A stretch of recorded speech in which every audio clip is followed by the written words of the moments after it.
Well, good morning. So glad to be here with you today. I just have one question for you. Sometimes you hear the phrase, the elephant in the room. What's the elephant in the room in your life? What is the elephant in the room in your relationship? Maybe it's your relationship at work. You know, your boss or that one coworker that drives everybody nuts. They're always late. They always have a bad attitude. It doesn't no matter what you say or do, you can't make them a happy camper. And they just come to work and spread that everywhere. Maybe it's in your marriage relationship or your dating relationship. There's something that you know that you need to be talking about, and you haven't. Why not? Why not talk about it?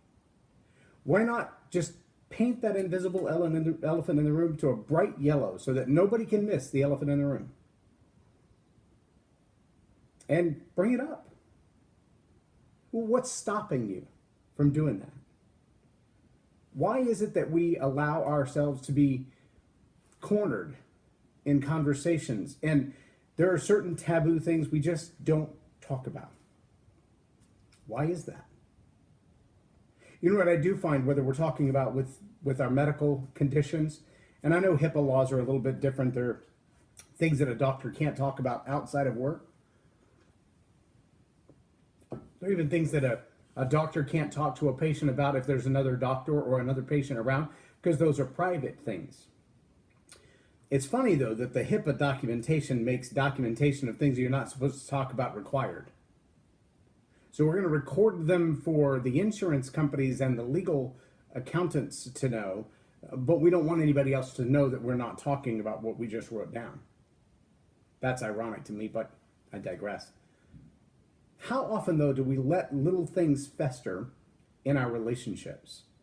That one issue we've needed to talk about, not just for minutes or hours or days or even months, but sometimes years.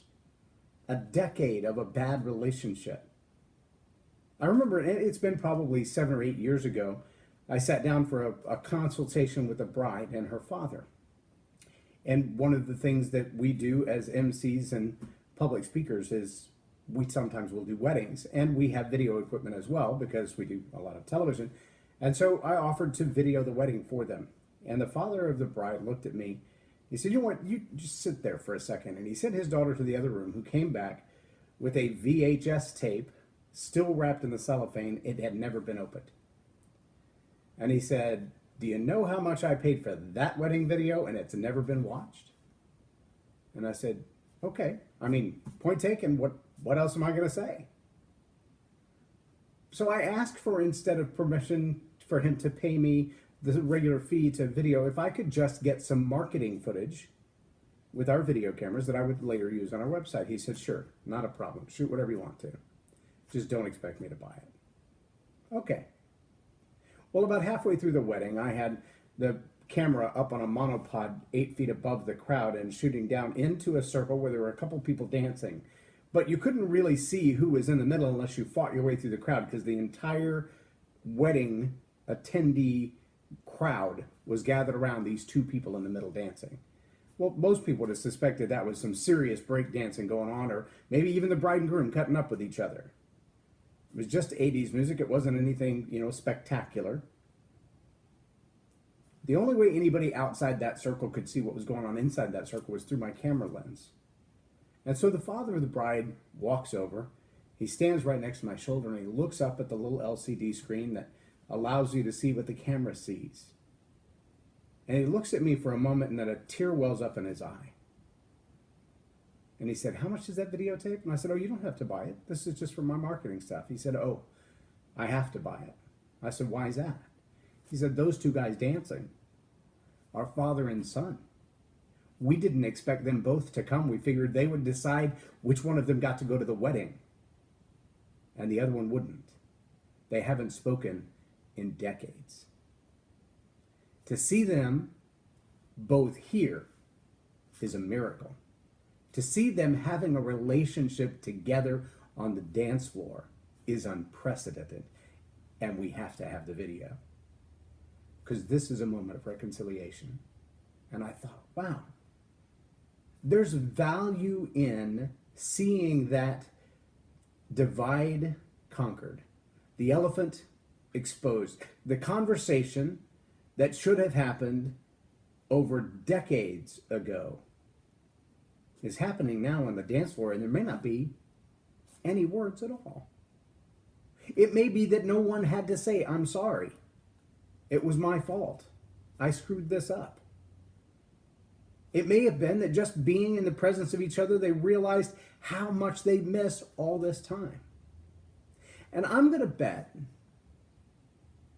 that even in those relationships where you're sitting in the same room with each other, you're sitting in the car together on your long drive across the country, or that really long drive 3.5 blocks to the coffee shop, that if the elephant got out of the living room and into the car with you, that conversation isn't pleasant. Somewhere, there's a mind that's reeling in the negative thoughts. Somewhere, there's a heart that's broken because this isn't working out right. Somewhere, there's a conversation that needs so desperately to be had that if the conversation were just had, it would change everything. If you just said, I'm sorry. If you just said, I didn't understand why you did that. I don't understand why you said that. This is what it felt like to me when you said that. I know from having been an addict and therefore very selfish and very prideful. I've said this before, I'll say it again. I couldn't look back from today and put my finger on the places where I abused my wife. Because I couldn't, at the time, identify them as abuse. If you asked me, are you an abuser? Do you abuse your wife? I would have said, well, no. I've never struck her. When I do raise my voice at her, it's usually because I've said the same thing 2 or 3 times, and either she's too far away, or just didn't hear me, or wasn't listening, or was paying more attention to the TV, or whatever. I used to get really angry, but I didn't see any of that as abuse. Was it abuse? Well, it is if it is to her. It is if it's not honor. It is abuse if it's not lifting her up, adding value to her, making her more cherished, more noticed, more focused on. Are you an abuser and you don't know it? It's possible. It's possible. It really is. Many people who exhibit narcissistic behavior don't know they're narcissistic. I'm just telling you. Not all of my counselor friends will agree with that. Not all of my psychologist friends will agree with that. Mostly because the intentions and the behavior of a narcissist are pretty clear. They desire to manipulate. They desire to control the entire environment. They'll make you love them or else. And if you don't agree with them, if you don't love them, if you do resist them, chances are they're going to make you regret living.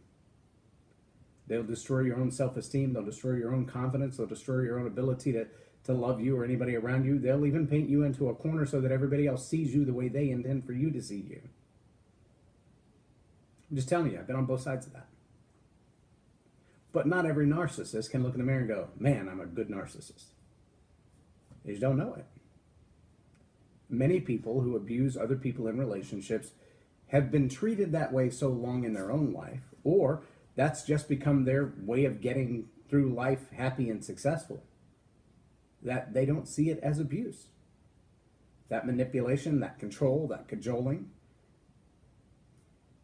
that's just the way it is. That's the way you get to the top. No, it's not. It is the way some people have made a lot of money. It is the way some people have controlled a lot of others. But it's not the right way. It's a way, but it's not the right way. So why don't you talk about it? Why don't you confront that one that you love so much, but they're not being the kind of person they ought to be? Why not? Why not bring it up with a little bit of hope? A very wise king once said, a sweet word, a sweet answer, a soft answer turns away wrath. I find it to be true. If one person raises their voice and the person they're speaking to raises their voice, then the one who said it in the first place raises their voice a little more, and then the other person raises their voice, and then they all become so very emphatic that they're all yelling at each other and they don't even know what they're talking about. They just have to get a point made. You've been in that moment. And for any of you who've ever been abused before, just that small moment of me raising my voice seems to you like a tirade. It causes all the chemicals in your body to go with flurry. Stress hormones start to release. Your mind begins to go, what's he yelling about? I don't understand. And even if you weren't paying any attention to the rest of what I've had to say since I started this morning, the tone of my voice, the sound of my voice in that moment caused you stress. Again, I know I've been on both sides of that. My stepdad's voice would cause me to have a nervous stomach. The vibration of his car pulling into the driveway at home, I would run to the bathroom and be in there for hours. Partly to hide and partly because irritable bowel syndrome and my stomach would just go nuts. I know what it feels like. But that intimidation factor is not the means of control that we were designed as humans to operate with. We were designed to operate on love. That's how we work. It's kind of like when I came home one day and my son couldn't get the lawnmower to start, and I said, well, what's wrong with it? It worked when I left. And he said, well, I put water in the gas tank because it was empty and now it won't start. That's a really good reason that it won't start. It doesn't run on water. Can't run on water. It's a combustion engine. Water doesn't combust unless you turn it to steam. And that motor can't do that. So we got a new lawnmower. The reality is, though, that when you try to make something run on what it's not designed to run on, it doesn't run right. If your relationships run on stress, run on friction, run on bad communication skills, run on manipulation, run on cajoling, they're not going to run right. They're not made to run on that. They're made to run on love. How will we be identified for who we are? By the way we treat each other. When I speak on branding, not everybody is excited about it. I did spend 10 years in Verizon, started as an inside sales rep and worked up to the marketing communications manager for all of expansion markets. And along the way, I learned a lot about advertising sales and radio and television and online media buying and how to conduct brands and how to apply brand standards to anything from color schemes to logo lockups to text positions and font styles. Now, I understand those things. I understand the psychology of color. I understand the 4 P's of marketing. I get that.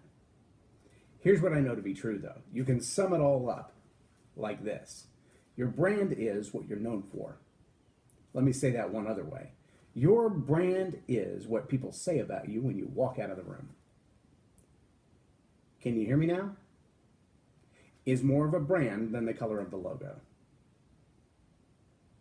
Anybody who is familiar with that very long-term ad campaign knows exactly the product and can probably even picture the face of the spokesperson who made that phrase famous. Can you hear me now is a brand. Ironically, it is a question that falls into the vernacular of the whole problem of failed communication. Can you hear me now? Are you listening? Is this getting through to you? Is it my device that has a problem or my signal that has a problem? Or is it your selective listening that has a problem? Can you hear me now? Do you understand what I'm saying? I used to work with a lady that when I would be teaching her about a new process or explaining something to her, she was older than me, she was an educated woman, very intelligent, and I never assumed otherwise. But I would explain things and she would be emotionless in her responses. I'd go through this long litany of the 15 steps to accomplish this thing. You've got to do this, and then if you do this before you do this, you'll have to do it all over again because this field requires this data, and if you hit submit without it, then it doesn't attach to the database, and you have to go back and do it again. So make sure you do step 1 before you try to do step 2. Does that make sense? And she just looked at me and shake her head. And one day she looked at me and she said, "Do you think I'm stupid?" And I was like, No, what would give you that impression? She said, because you always ask me if it makes sense. I said, well, I want to make sure that I've explained things thoroughly before I move on to the next thing. She said, why do you assume that I don't get it? Why don't we just talk about it? Because that's an elephant in the room.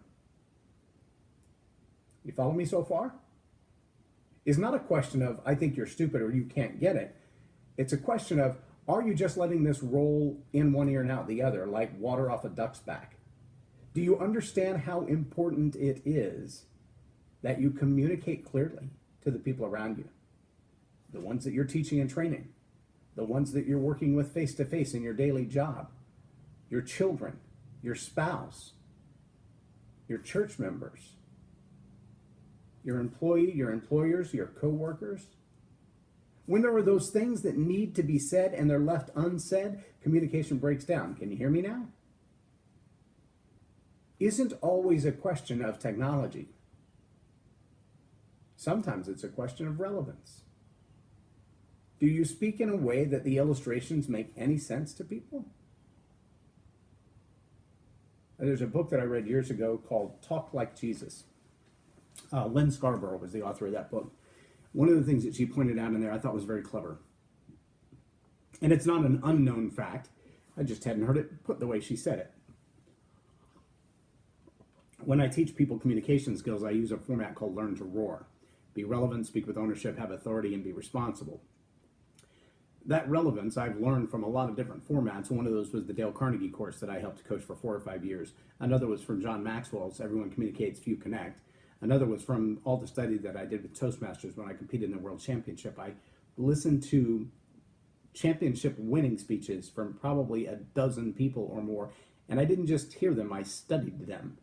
I studied the phraseology, I studied the words that they used. And this word relevance was so tied into every one of those master presenters, from John Maxwell to Dale Carnegie, all the way across the board. And when Lynn Scarborough pointed out this little thing about relevance in her book, she didn't talk about it as relevance, but talked about it as a form of using the language best understood by the people you're talking to. I summarize that to say relevance. She said, you'll notice that when Jesus taught farmers, he talked about seeds and dirt and plants and harvest. When he spoke to lawyers, the scribes and the Pharisees and the Sadducees, he spoke to them about religion, about laws, about practices, about habits, about the things of the church, about the scriptures. Because those were the things that were relevant to them. When he talked to country folks, he talked to them about things that were relevant to them. When he talked to people in the city, he spoke to them about things that were relevant to them. The woman at the well, he started his conversation asking for water. Why? Because they were at the well. Surely he could have just walked up and jumped into the middle of the sentence and said, hey, I know what kind of life you've been living. But he wanted to make a relevant connection first. I think the challenge we have in a lot of our communications is we say what is important to us. We communicate out loud verbally what's going on in our head, and we never ask the question, will the person receiving what I'm saying even care? Is it important to them at all? Am I just getting this off my chest, or am I communicating something to them that means something to them? Will these words impact their life? And at the same time, there's a communication skill on the receiving end called acknowledgement. Acknowledgement is also very important. I mean, it's very, very important. The challenge my coworker and I had wasn't that I looked down to her, although she apparently thought so. She verbally expressed, why do you think I'm stupid? Because you always ask me, do you understand this? Well, no, a lot of it had to do with the fact that her reply was stoic. It was the same all the way across the board. It didn't matter if I yelled fire in a movie theater or explained where the comma button was on the keyboard. The response was exactly the same. And it made it really hard to read. Are you tracking with me? Are you getting it? Because you're not giving me any feedback along the way. And I think we have those problems of communication on both sides, especially if the communicator is saying something that the receiver doesn't really want to hear. It doesn't feel good. It's not comfortable. I didn't need to know that. I don't want to know that. Maybe I needed to know that, but I'm not in the mood for it right now. Those kinds of feedback, those kinds of responses allow the communicator to know, I'm not getting through right now. I've picked a bad time. It may be important to me right now. It may be on my mind right now, but it's not on their mind right now. I don't want to talk about it. At that point, you probably want to journal whatever's going on in your mind, because chances are when they do want to talk about it, you're not going to be prepared. You're not going to be ready, because you're not going to be in the same frame of mind. You're not going to be in the same place. The juxtaposition of life, the emotions you have at this very moment, the thought that spurred in you the idea of having this conversation, those may not come up again. And if they don't come up again, when this other person is ready to have that conversation, you won't be nearly as prepared. How do I know that? Well, because we've all had that moment where we finish a conversation, we walk away, win or lose. Even if we've just agreed to disagree, if we've agreed to have a truce, if we've agreed, you know what, we were both wrong in that, let's move on. We will walk away from that conversation and look back and go, wow, I wish I'd thought to say this. Or they talked me out of talking about this part. That was so important and we didn't even get to that. Or they feel like this issue is totally resolved, but I still have this and this and this and this and this I want to talk about. If you have those thoughts going through your head, take a moment now to write them down. Now, I'm not encouraging you, because it's really intimidating when somebody says, all right, we need to talk. I have a book of stuff that we need to talk about. Look, I've been journaling this for months. We need to talk. But that is going to shut somebody else down in a heartbeat. And let me just say this. The fact that we need to talk is common knowledge. But there is nothing a man fears more. There is nothing a man fears more. Those words, we need to talk, send a man into shivers. You might as well have said I'm pregnant. Because the life-changing impact potential on the other side of we need to talk frightens most men. I'm just telling you. We need to talk usually brings on notions of this is a breakup, a divorce is coming, I really screwed this up sometime, I'm going to get fired, there's about to be a fight. That's what we need to talk usually symbolizes. And as a result of that, it usually causes a shutdown. Communication skills are really, really important. And if you don't learn them, whether it's from the platform or behind closed doors in the bedroom at night before you go to sleep, or sitting over your morning coffee, or the board meeting, if you don't learn communication skills that allow you to have a bi-directional communication, you're going to be in trouble. You're going to find yourself manipulating others to get what you want because you can't communicate with them to the degree that they will agree mutually to help you do it. So you have to manipulate them to get what you want. Or you're going to find yourself getting nothing out of life that you want because you can't communicate what your needs and wants are enough to get anybody else on board to do it. Or maybe you just become the doormat and everybody else talks over you, talks around you, talks about you, but doesn't talk to you because communication is a barrier. John Maxwell says all leaders will rise to the level of their lid. And whatever the level of their lid is, at that level, their organization stops. So if your lid is a 3, if your lid is a 4, your lid is a 5, whatever your lid is in those leadership skills, that's where the success of your organization will stop. And for most people, that lid barrier is communication. And again, that may be as a public communicator from the platform, whether it's on a stage, it's on the church platform, it's on a video, it's on a television screen, or it's sitting in the boardroom, or sitting in the bedroom, or over coffee. If communication skills are the lid that causes the barrier for you, excuse me, I said that backwards, the barrier that causes the lid for you, then your advancement in your ministry, in your organization, in your family, in your business will not rise above your communication skill level. It's just fact. If I can help you with that, let me know. What I really want you to focus on right now, though, is what is it in your key relationships that you need to talk about and you're not? why not talk about it? Get out a highlighter and get busy highlighting that elephant, so the invisible elephant in the room doesn't remain invisible. I'm J Loren Norris, and you've been watching Tell It Like It Is TV. I appreciate you taking time to be here, and I appreciate you allowing me to be a part of your life. Please crush that subscribe button right there on YouTube or Facebook and share this video with other people. Within 24 hours, these videos will be uploaded to the podcast. I've had a little bit of response with the Periscope, so I may try that a couple times more, but it hasn't been as good as Facebook and YouTube, so I don't know if it's worth the trouble with the technology. We'll see as it goes on. But please share these videos, and if you have comments, if you have thoughts, share them in the comments on Facebook, share them in the comments on YouTube, and I will get back with you either with a reply or in the form of another video. Thanks a lot. Have a blessed day.